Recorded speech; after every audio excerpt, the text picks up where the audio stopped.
दोस्तों, टीएमसी का जो हश्र हो रहा है यह तो होना ही था, क्योंकि ममता बनर्जी ने जो शासनकाल 15 वर्षों तक चलाया, उस शासनकाल में गुंडागर्दी, भ्रष्टाचार और लोगों को दबा कर रखने की एक बहुत बड़ी एक साजिश थी।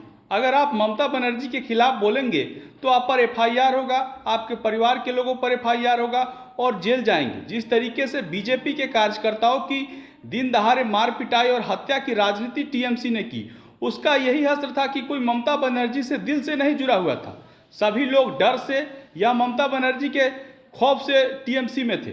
अब सभी लोग आज़ाद हैं, सभी लोग जानते हैं कि ममता बनर्जी की अब उम्र भी एक 74-75 के आसपास है और वो सत्ता में नहीं लौटेगी। बंगाल की राजनीति का एक महत्वपूर्ण बिंदु यह है कि कोई पार्टी अगर सत्ता में से चली जाती है तो वो वापस नहीं लौटती है। इसका एग्जाम्पल है कांग्रेस पार्टी का, दोबारा सत्ता में नहीं आई।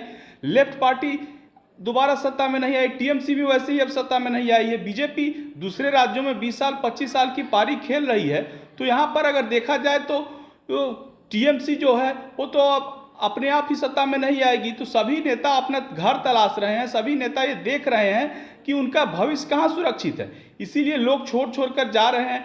आज ममता बनर्जी का एक बहुत बड़ा कारण है, जिस पार्टी में युवराज होते हैं वो युवराज पार्टी को नष्ट कर देते हैं। और जिसका सबसे बड़ा उदाहरण कांग्रेस पार्टी है, आरजेडी है, शिवसेना है, डीएमके है, बहुत सारी पार्टियां हैं। जिन पार्टियों में युवराज होते हैं उन पार्टी का हश्र यही होता है, क्योंकि जनता के मुद्दों को आप कनेक्ट नहीं करेंगे। ममता बनर्जी मेहनत करके राजनीति में आई थी, संघर्ष करके राजनीति में आई थी, लड़ाई लड़ करके लड़ाई थी, लाठियां खा करके लड़ाई आई थी। लेकिन अभिषेक बनर्जी का राजनीति में क्या योगदान है? उनका केवल एक ही पहचान है कि वो ममता बनर्जी के भतीजे हैं। इसके बाद उनकी क्या मेहनत है और किस तरीके से, लेकिन फिर भी वो पार्टी को लीड करते हैं। पार्टी के अहम मुद्दे पर पार्टी के नंबर 2 नेता हैं। इसी कारण से आज तमाम नेता छोड़ करके जा रहे हैं। और जो लोग ये तर्क देते हैं, जो लोग ये कहते हैं कि बीजेपी को इससे फायदा होगा, तो ऑपोजिशन कोई यहाँ पर सत्संग करने के लिए और भजन करने के लिए तो बैठा नहीं है, वो भी राजनीति करेगा। अगर कोई 20 या 22 या 25 जितने भी एमपी बीजेपी में आ रहे हैं तो बीजेपी उनका स्वागत क्यों नहीं करेगी भाई?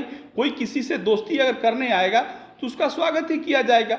ये राजनीति की विडंबना है। और ममता बनर्जी जिस तरीके की भी राजनीति आज कर रही है, उसका हश्र यही होगा कि आने वाले समय में ममता बनर्जी अकेली रह जाएगी।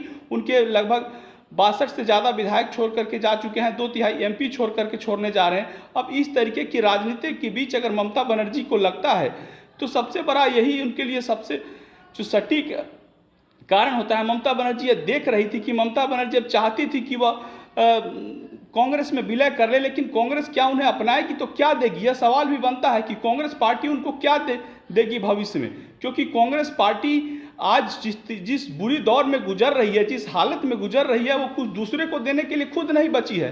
तो आप कांग्रेस में जाकर के करके भी करेंगे भी क्या? और निश्चित तौर पर लिमिटेशन का बिल हो या परिसीमन का बिल हो या उसके बाद जो महिला सांसदों का बिल हो या कोई अन्य कानून है, अगर एमपी आते हैं तो बीजेपी को इससे फायदा होगा। और बीजेपी इन लोगों को आखिर शामिल क्यों नहीं करेगी, यह सबसे बड़ा महत्वपूर्ण बिंदु है और सवाल है।